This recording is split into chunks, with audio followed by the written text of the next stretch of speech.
Olá pessoal, tudo bom? Hoje eu vou falar um pouquinho sobre o impacto de uma pesquisa ou a visibilidade dessa pesquisa. Por que eu estou falando disso hoje? Porque eu falei um pouquinho em vídeos anteriores, que eu vou deixar linkados aqui para vocês, de como fazer uma pesquisa bibliográfica, uma revisão bibliográfica, tá?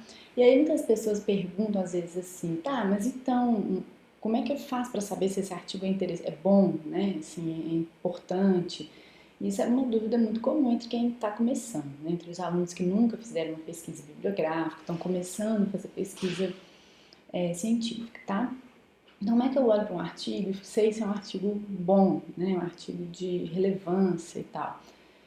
Uma das dicas eu já passei para vocês, que é se o artigo é publicado no periódico, indexado e tal, né? Falei para vocês que não se deve citar numa monografia os sites, blogs, né? Coisas desse tipo. Mas mesmo dentro dos artigos, a gente às vezes fica na dúvida, né? Se aquele artigo é um artigo interessante ou não. Bom, uma das formas de olhar isso, né, que é mais óbvio, assim, é você olhar o impacto dessa publicação, a relevância, a visibilidade que ela teve, tá? Então, um exemplo, você vem aqui no Google Acadêmico e faz uma pesquisa, como a gente falou, por Alzheimer, né? A gente já fez essa pesquisa antes. Uma forma de olhar isso é esse citado por. Então, esse artigo aqui, olha que interessante, ele já foi citado por 102 pessoas. 102 outros artigos que já foram publicados citaram esse artigo aqui. Então, isso é muito? É razoável, é uma boa medida, tá? É claro que existem outros aqui, ó, por exemplo, esse aqui que eu participei dessa publicação. Tem outros que são um boom, né? Então, por exemplo, Enterotypes of the Human Gut Microbiome. É um artigo assim que abriu uma área, né? Então ele, olha só, tem 3.800 citações, tá? Então assim, é muito, tá? Isso é muito, é incomum, tá bom? Mas então, é uma métrica, né? Por exemplo, se eu pegar esse aqui, olha, que o Google me recomendou, né? Ele me recomenda vários artigos, eu vou ver assim que não tem nenhuma citação. Olha, esse aqui não tem nenhuma citação. Por quê? Porque é um artigo que acabou de sair em 2019. Então não vai ter mesmo nenhuma citação, tá? Então o número de citações, ele tem a ver com o quanto aquele artigo foi lido, né? O quanto ele foi reconhecido como importante por alguém e foi citado como referência bibliográfica no artigo de alguém. Então, quanto mais antigo, mais fácil dele ter muitas citações. Mas às vezes, nem sempre um artigo muito antigo é muito citado, tá? Então, até vou dar um exemplo para vocês aqui. Se vocês forem na minha página do Google Scholar, a gente pode pesquisar por pesquisadores aqui, né? Então a gente tem perfis aqui. Eu tenho o meu perfil, né? Você pode vir aqui e clicar. Então você vai ver, né? Essa pessoa sou eu e aqui tem todos os meus artigos. Então olha só, tem esse artigo aqui de metagenoma, né? Que, como eu falei, são artigos muito importantes para abrir a área, né? Eu participei desse trabalho. Então, assim, muitas citações, 6.000 citações, 3.000 citações, mas o terceiro, olha aqui, só 64, tá? Então, assim, você ter um artigo com mais de 100 citações é uma coisa, assim, difícil, né? E aí você tá vendo que a maioria é artigo um pouquinho mais antigo, né? Com 8 anos, 9 anos e tal. Se eu ordenar por ano aqui, ó, vocês vão ver só os meus artigos mais recentes. Então aqui, tá vendo? Olha esse, 0 citações. Todos os artigos aqui de 2019, olha, que acabaram de sair, não tem citação ainda, não deu tempo. Os de 2018 não tem muito tempo também. Né? Aí começa aqui, ó, 2017 e tal. Mas mesmo se você for lá nos mais antigos, tá vendo? Ó, eu tenho artigos, né, de 2007 que nunca foram citados, tá? Mas aqui parece que é um relatório, né? Uma coisa assim. O Google Scholar achou que não é necessariamente uma tese, né? Não é pouco citado mesmo, tá? Então é bem interessante olhar isso para um artigo, tá? Se ele for muito, muitíssimo citado, provavelmente você tem que ter ele no seu material, no seu referencial teórico, tá? Se ele tem a ver com o seu tema. Então, só um exemplo aqui, né? Esse número de citações, ele reflete um índice que se chama IF, que é o Impact Factor, fator de impacto, tá? Então, por exemplo, a Bioinformatics de Oxford, que é um periódico muito importante na nossa área, tá aqui na página deles, olha, eles têm um impacto de 5,48, tá? Na área de matemática e biologia computacional, ele está no top 3, tá vendo? Então eles fazem questão de colocar isso aqui na página principal deles. Se a gente for olhar em geral, né, a gente tem esse site aqui que eu encontrei, que tem os fatores de impacto aqui, ó, tá vendo? Para várias revistas, está ordenado aqui por esse índice, né?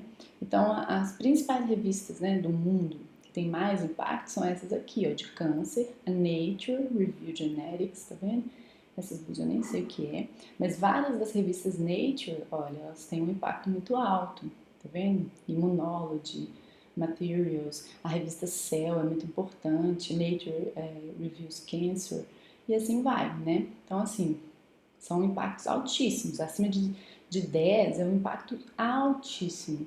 A maioria das revistas de computação, elas têm um impacto 0,8, 1, né? Então, tá vendo que a maioria das revistas não são da nossa área de computação, né? Se eu for pesquisar aqui, olha, apenas a área, vamos ver se eu consigo, de computação, Computer Science, Miscellaneous, talvez Applications não é muito justo, mas enfim, aí tá vendo? Olha, a de aplicações de computação de maior impacto é a Bioinformatics. Depois tem essa Journals of Operations Management, e aí rapidamente você vai vendo, olha, que os impactos vão baixando, tá? Uma outra forma legal de olhar isso é no próprio currículo Lattes, né? Não sei se vocês já ouviram falar do currículo Lattes, mas eu vou mostrar para vocês aqui o meu, rapidamente. Aqui embaixo, olha, na hora que a gente acha as publicações em periódicos, ele traz esse índice JCR, tá? Então, alguns papers têm esse JCR aqui. Ele não é exatamente o fator de impacto, tá? O IF, mas ele é um fator de impacto. Então, vocês vão ver aqui, olha, a revista BMC Bioinformatics, que eu publiquei, impacto 2.448, é um impacto muito bom. Essa Genetics and Molecular Research, que é uma revista nacional, olha só o impacto dela, 0.76, é bem mais baixo, tá vendo? A PLOS tem um impacto muito bom, 4.8, né? Bioinformatics de Oxford, tá? Aqui está constando o JCR de 7.3. Né? Então é uma boa, se você quiser, né, se estiver olhando o currículo de alguém, dá uma olhada nisso aqui, ó. Olha Nature Chemical Biology, o JCR é 15, né? Então é bem legal de olhar isso daqui, para ter uma noção da relevância, pelo menos da visibilidade, né, do número de citações dos trabalhos da pessoa. Então, bem legal isso daqui, mas é um assunto muito extenso. Inclusive, existe uma iniciativa nacional da CAPES, né, de criar uma categorização para as revistas que se chama Qualis, tá? Então, há muitas discussões em torno disso, muitas dúvidas, muitas críticas, muitos mau usos disso.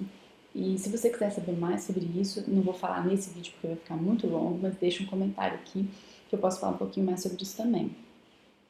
E por fim, queria mostrar uma figura muito bacana, eu gosto muito dessa figura, desse trabalho que se chama Eigenfactor.org, tá? O que é isso aqui? Isso aqui é um mapa, né, das áreas da ciência. E, bom, na verdade é um grafo, uma rede, né?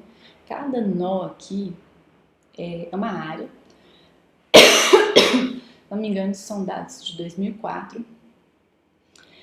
E olha que legal, aqui vocês vão encontrar a legenda disso, a legenda dessa figura. O tamanho do nó tem a ver com a quantidade de citações, tá?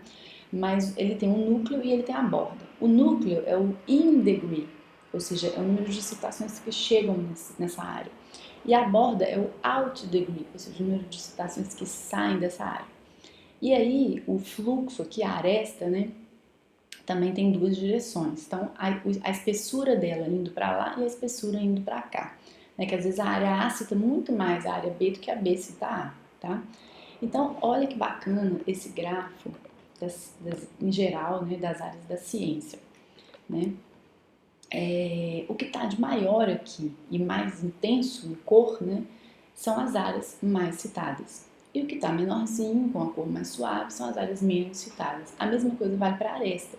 Quanto mais espessa a aresta, mais escura, para chamar mais atenção mesmo. Então, olha só, as áreas que mais são citadas na ciência são a biologia celular e molecular, que afinal é base, né, para tudo, é base, inclusive, olha, para medicina, para neurociência e para as outras áreas, inclusive, olha, para a química, né, para a computação que está aqui, porque a gente muitas vezes tem, né, a computação muitas vezes se inspira em processos celulares, moleculares, né? Então aqui a gente vê, né, esse triângulo aqui que se cita muito, que é a neurociência, biologia celular, molecular e medicina, né? Aí pertinho aqui tem outras, né, psicologia, psiquiatria e tal. Pertinho aqui também tem a ecologia, a física é uma área também muito citada, né, tanto pela matemática quanto pela computação, engenharia de materiais, astronomia, geociência, então a física também é uma outra área muito importante. Um outro hub, um outro núcleo aqui é a economia, que é citada pela lei, pela política, ciência política, sociologia e tal, né, e aqui temos a computação, tá? A computação, ela tem uma interação aqui com área de circuitos, com imagens, com pesquisa operacional, com mecânica de fluidos, com a matemática, né? Então, é interessante demais de ver esse mapa, né? Das áreas mais citadas na ciência. Então, isso mostra um pouquinho, né, por que as revistas de computação têm um impacto menor do que as revistas das áreas de ciências biológicas, medicina e tal, porque realmente são revistas muito mais citadas. Então, a gente vê aí essas revistas com um impacto enorme, né, um fator de impacto alto, e as revistas de computação com um impacto um pouquinho menor. Porque não é problema, né? A gente tem que olhar cada área dentro de uma perspectiva daquela área, não é mesmo? Bom, gente, então assim, esse vídeo poderia ser muito mais extenso, porque tem muito mais conteúdo para falar sobre isso, mas só para quem está começando, né? E começando a fazer pesquisas acadêmicas, científicas, e olhar um artigo a partir de hoje, pode olhar com essa visão também. Bom, pessoal, então é isso. Eu já estava terminando o vídeo quando eu fui interrompida aqui, mas acontece, né? Então, se você gostou desse assunto, dê um curtir aí, compartilhe com colegas que possam estar interessados também.